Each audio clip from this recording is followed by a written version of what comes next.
Good morning. Today we are going through the biography of Arthur Miller. Then we will start his very famous play, Dettafi, Salesman.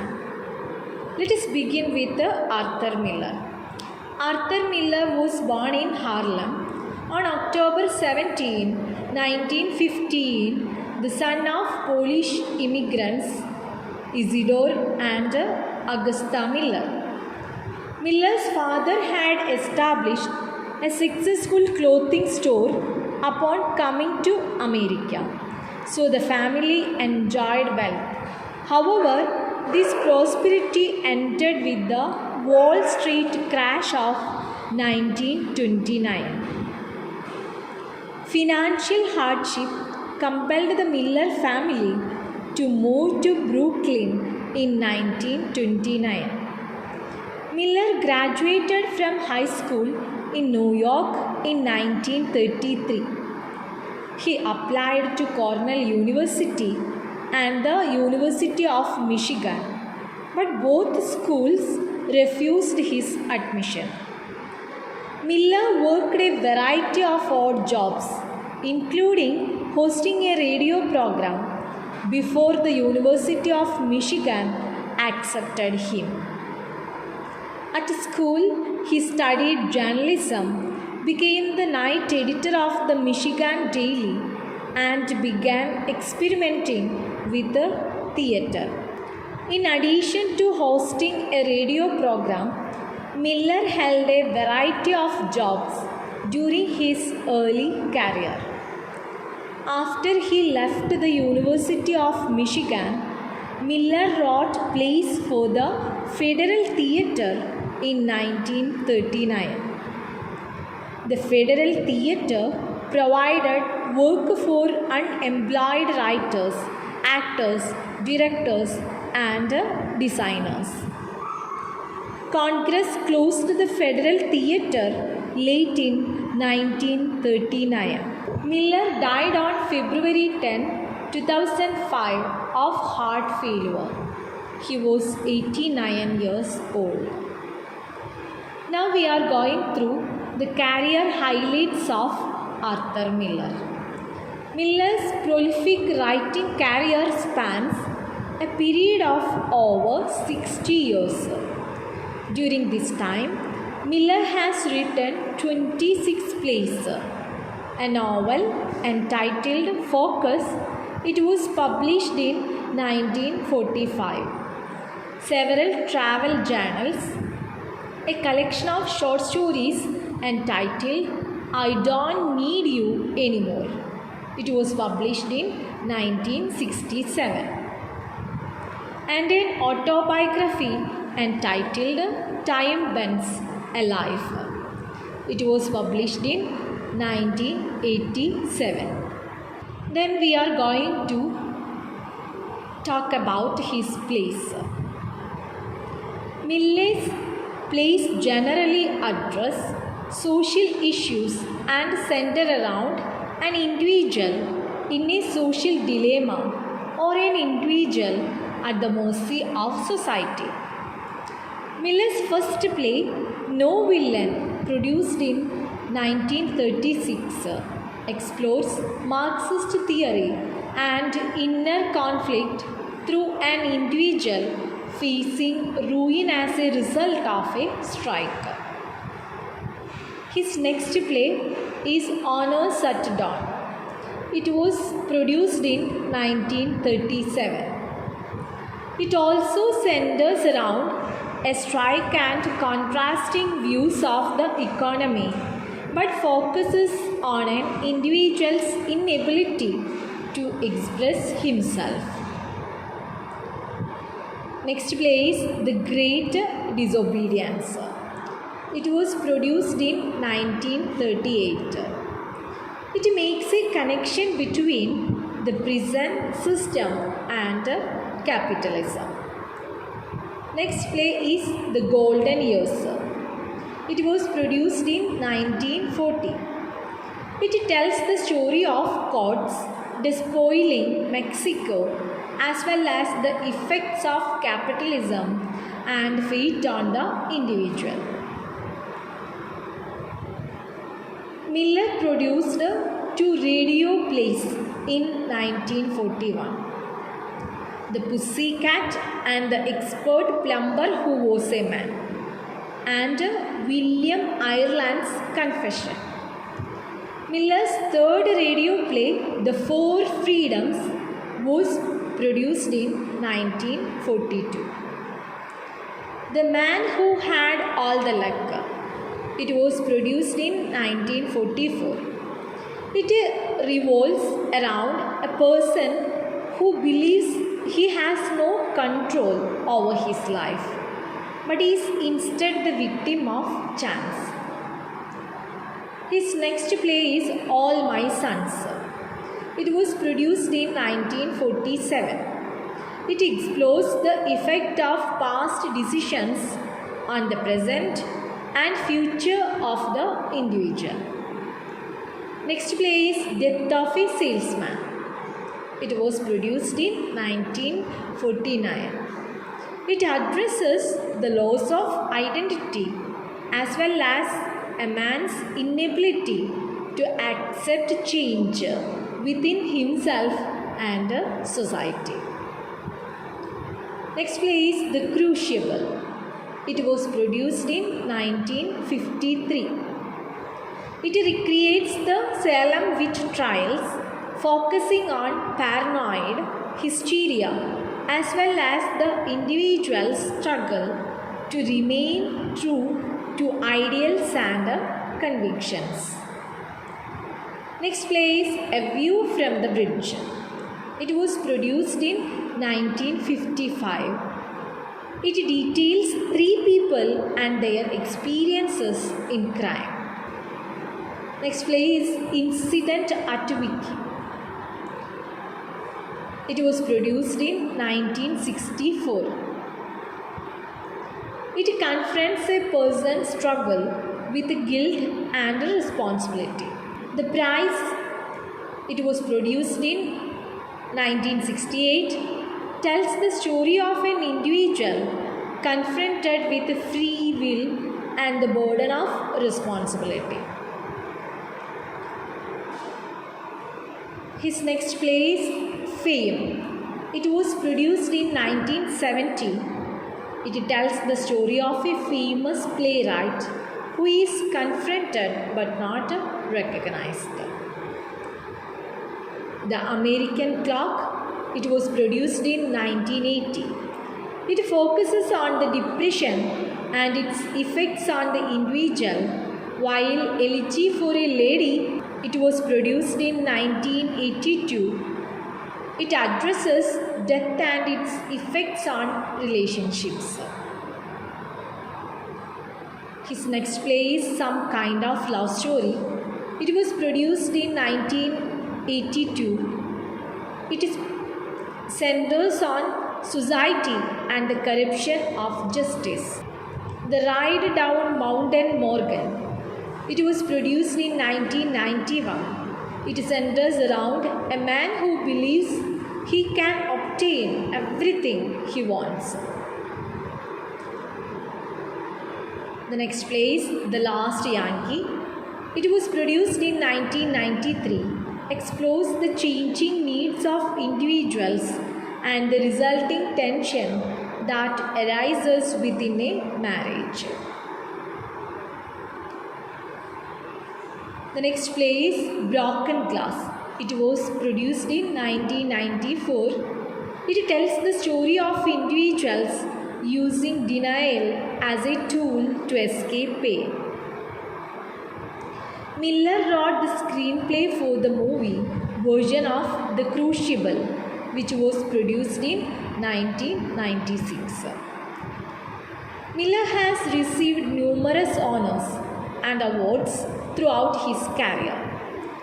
Miller's accolades include the Michigan's Every Hopwood Award 1936 and 1937, the Theatre Guild's Bureau of New Plays Award in 1937, the New York Drama Critics Circle Award in 1947, the Pulitzer Prize in 1949, the New York Drama Critics Circle Award in 1949, the Antoinette Perry and Donaldson Awards in 1953, and a gold medal for drama by the National Institutes of Arts and Letters in 1959. Miller was also elected president of PEN in 1965. Let us go through the summary of the play Dettafi, Salesman. Setting of the play. Dettafi, Salesman takes place in New York and Boston. The action begins in the home of Willie Loman. A traveling salesman returns home to Brooklyn early from a sales trip. At the age of 63, he has lost his salary and is working only on commission, and on this trip has failed to sell anything. The protagonist of this play is Willie Loman. He is 63 years old. Unfortunately, he has lost his salary. Now he is working only on commission. Willie is having difficulty remembering events as well as distinguishing the present from his memories of the past. His wife Linda suggests that he requests a job in New York rather than travel each week. Willie Loman has a memory problem. That's why he can't distinguish the present from his memories of the past. So his wife Linda suggests him that he should request a job in New York rather than travel each week. Linda and Willie argue about their oldest son, Biff. Willie thinks Biff has not lived up to his potential. Linda and Willie have 2 sons. They argue about their oldest son, Biff. His son Biff, who has been laboring on farms and ranches.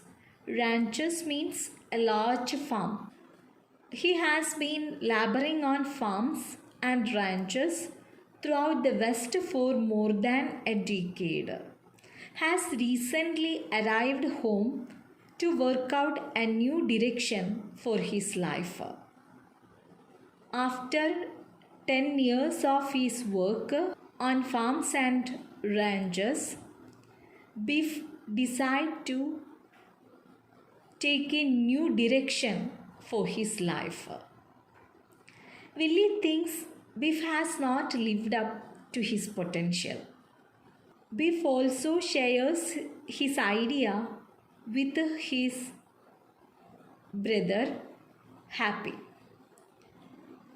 Happy is an assistant to the assistant buyer at a department store. Biff and Happy discuss women and the future. Both are dissatisfied with their jobs. Biff is discontent working for someone else, and Happy cannot be promoted until the merchandise manager dies. Merchandise manager here, product manager. They examine buying a ranch and working together. That's why both of them, the 2 brothers, Biff and Happy, decide to buy a ranch and work together. Alone in his kitchen, Willie remembers an earlier return from a business trip when Biff and Happy were young boys and looked up to him as a hero. He contrasts himself and his sons with his next door neighbor, Charlie, a successful businessman and Charlie's son Bernard a serious student. Charlie and Bernard, in his view, lacked the natural charisma that the lawman men possess, which Willie believes is the real determinant of success. But under the questioning of his wife Linda, Willie admits that his commission from the trip was so small that they will hardly be able to pay all their bills, and that he is full of self-doubt. Even as Linda reassures him, he hears the laughter of the woman, his mistress in Boston. He has an affair with a woman. At this point, Willie's memories begin to blend together. While he is reliving his conversation with Linda, he begins to remember his conversation with the woman, a woman with whom he had an affair. He is unable to separate memories of Linda from the woman. Biff and his brother Happy overhear Willie talking to himself. Biff learns that Willie is usually talking to him during these private reveries. Charlie comes over to see if Willie is okay.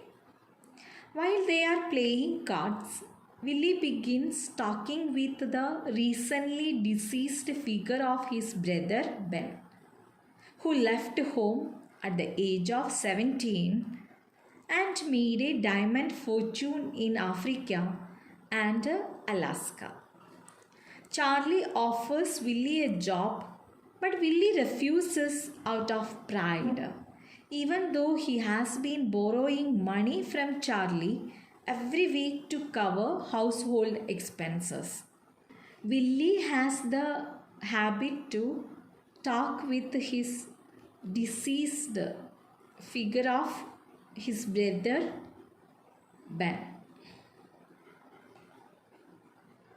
ഈ അടുത്ത് മരിച്ചുപോയ തൻ്റെ സഹോദരനായിട്ടുള്ള ബെന്നുമായിട്ട് സംസാരിക്കുക എന്നുള്ളത് വില്ലിയുടെ ഒരു സ്വഭാവമായിരുന്നു. He has the habit to mix up past and present. Charlie offers Willie a job, but Willie refuses out of pride. Even though he has been borrowing money from Charlie every week to cover household expenses. Full of regrets, Willie compares himself to Ben and their equally adventurous, mysterious father who abandoned them when they were young. He wanders into his backyard trying to see the stars. After Charlie leaves, Willie relieves Ben's visit and asks Ben for advice because he feels insecure since he did not really know his own father. Willie also remembers instructing Biff and Happy to steal some supplies from the construction site in order to remodel the porch so that he can impress Ben. The play once again returns to the present, in which Biff and Happy talk with Linda about Willie. Biff and Happy learn that Willie is on straight commission and has been borrowing money from Charlie in order to pay bills. Billy's sons, Biff and Happy, also understand that their father is borrowing money from their neighbor Charlie in order to pay bills.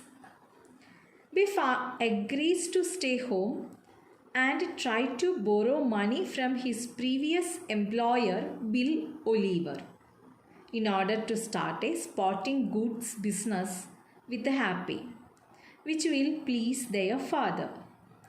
Willie is thrilled about this idea and gives Biff some conflicting, confused advice about how to ask for the loan.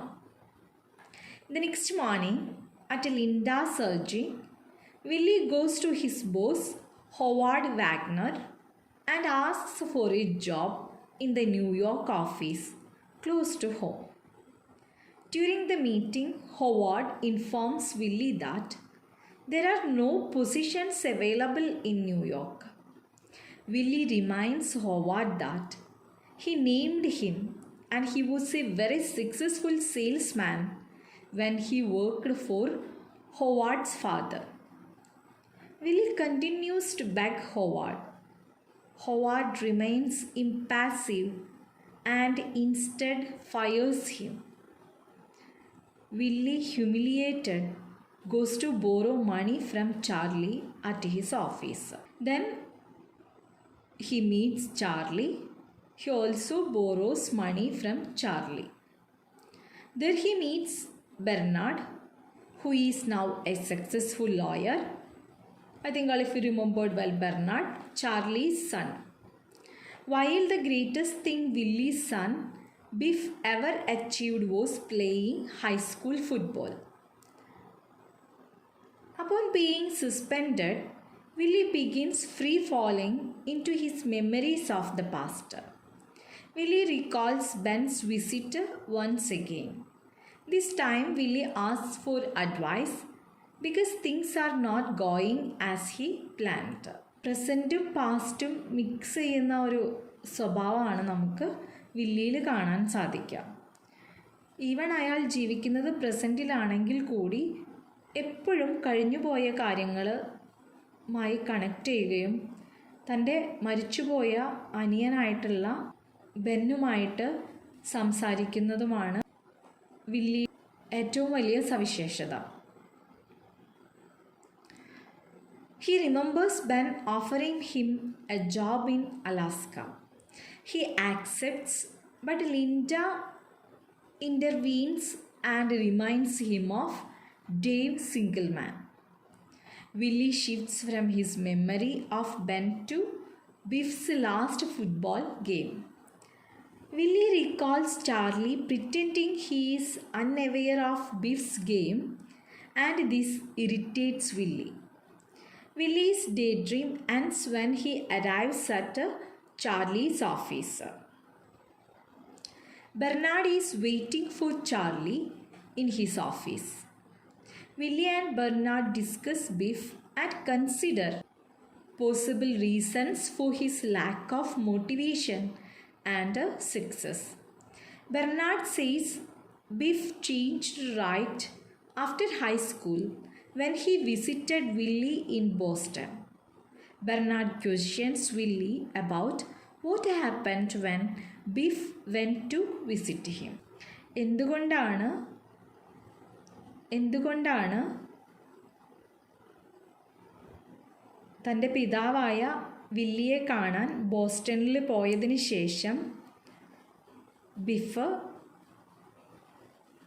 ഒരുപാട് മാറിപ്പോയത്?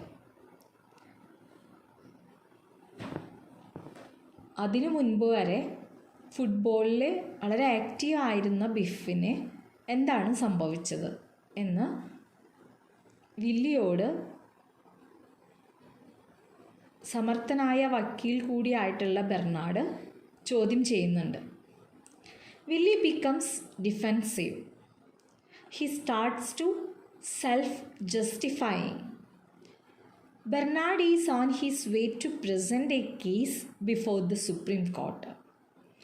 Bernard's success both pleases and upsets Willie.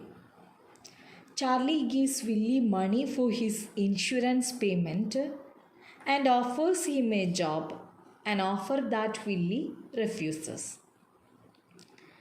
Biff and Happy have made arrangements to meet Willie for dinner at Frank's Chop House.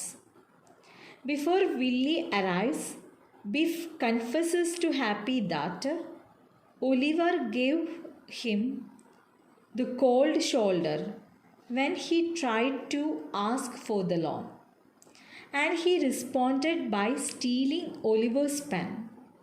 Happy advises him to lie to Willie in order to keep his hope alive. Willie sits down at the table and immediately confesses that he has been suspended, so Biff had better give him some good news to bring home to Linda. At a restaurant where Willie, Biff, and Happy are to meet, Happy flirts with a young prostitute, and Biff is upset because Oliver did not remember him. Then Biff realizes that he was never a salesman for Oliver. Instead, he was a shipping clerk. However, Willie is reliving the past, recalling Bernard informing Linda that Biff has failed Max and will not graduate. Willie then remembers Bernard telling him Biff has taken a train to Boston. Willie relives the time when Biff finds out about Willie's affair with the woman. Biff comes to Willie's hotel room in Boston to tell Willie that he will not graduate unless Willie can convince Mr. Birnbaum to pass him. Willie recalls his own desperate attempts to hide the woman in the bathroom. When the woman comes out of the bathroom with Biff in the room, Willie's plan to conceal the affair is ruined. Willie's final memory is of Biff calling him a fake before walking out the door. Willie tries to conceal the woman. The play continues in the present when Stanley reappears and Willie realizes he is actually still in the restaurant. Biff and Willie argue as distressing memories from the past overwhelm Willie. As Willie is lost in this reverie, Biff and Happy leave the restaurant with the two call girls. Linda criticizes her sons for abandoning their father in order to pursue their own selfish desires, and she gives Biff a choice: respect your father or do not come home. Biff decides to stay in New York, but he reminds Linda that Willie threw him out of the house. He also tells Linda that Willie is a fake. It is at this point that Linda informs her sons that Willie is suicidal. Willie has the tendency to suicide.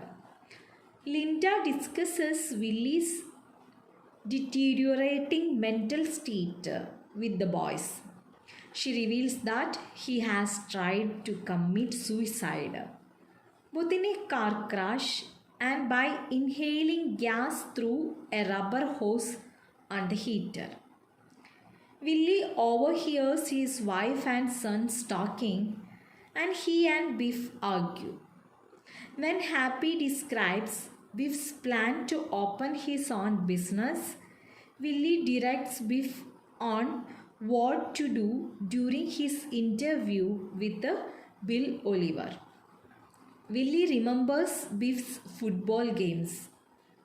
Before Linda and Willie go to bed, Linda questions Willie. She wants to know what Biff is holding against him, but Willie refuses to answer. Biff removes the rubber tubing Willie hid behind the heater. Anyway, Willie is not at all ready to reveal the affair to his wife Linda. At this point, Willie does not remember a previous conversation with Ben, as he does several times earlier in the play. Instead, he and Ben discuss his plan to commit suicide. Willie and Ben converse in the present, but they are talking about the future. Ben warns Willie that the insurance company might refuse to pay a settlement and Biff might never forgive him. Biff approaches Willie in the garden to tell him he is leaving home for good. Biff and Willie argue, and Biff irritates Willie with the rubber hose, saying he will not pity him if he commits suicide. According to Biff, the lawmans have never been truthful with one another or themselves. Biff believes that he and Willie are ordinary people who can easily be replaced. The night's fight ends with Willie realizing that Biff, although a failure, seems to really love him. Unfortunately, Willie can't get past the failure bit. Ben reappears to Willie and reminds him of the insurance policy. Biff, ashamed of his behavior, finds Willie in the backyard. He is trying to plant seeds in the middle of the night and conversing with the ghost of his brother Ben about a plan to leave his family with $20,000 in life insurance money. Biff announces that he is finally going to be true to himself, that neither he nor Willie will ever be great men, and that Willie should accept this and give up his distorted version of the American dream. Biff is moved to tears at the end of this argument, which deepens Willie's resolve to kill himself out of love for his son and family. He drives away to his death. He thinks the greatest contribution that he himself can make toward his son's success is to commit suicide. That way, Biff could use the life insurance money to start a business. Within a few minutes, there is a loud crash. Willie has killed himself. The lawmans, Charlie, and Bernard gather at Willie's grave. Only his family, Charlie and Bernard, attend Willie's funeral. Biff is adamant that Willie died for nothing, while Charlie elegies Willie as a salesman who by necessity had nothing to trade on but his dreams. Linda says goodbye to Willie, telling him that the house has been paid off, that they are finally free of their obligations, but now there will be nobody to live in it. In the final scene, Linda, sobbing, still under the delusion that her husband was a well-liked salesman, wonders why no one came to his funeral. Biff continues to see through his family's lies and wants to be a better man who is honest with himself. Unfortunately, Happy wants to be just like his dad. Death of a Salesman plot summary in a glance. We meet Willie Lawman, a traveling salesman who has trouble driving. Biff, Willie's son. Biff returns home from working as a farmhand in the West. Willie feels Biff could be more successful. Flashbacks. Willie's flashbacks make him crazy. He wakes the house and everyone learns of his troubles with his wife and job. Next one is affair. The next day, nothing goes right. Willie gets fired and Biff gets denied his loan. Biff and Happy ditch Willie at a restaurant for some girls. Willie daydreams about his affair in Boston. Home. Biff and Happy come home to find their mother furious about them leaving their dad. Biff says they are all losers. Next one is Crash. Willie realizes his sons love him. He decides to kill himself so Biff can get the insurance money.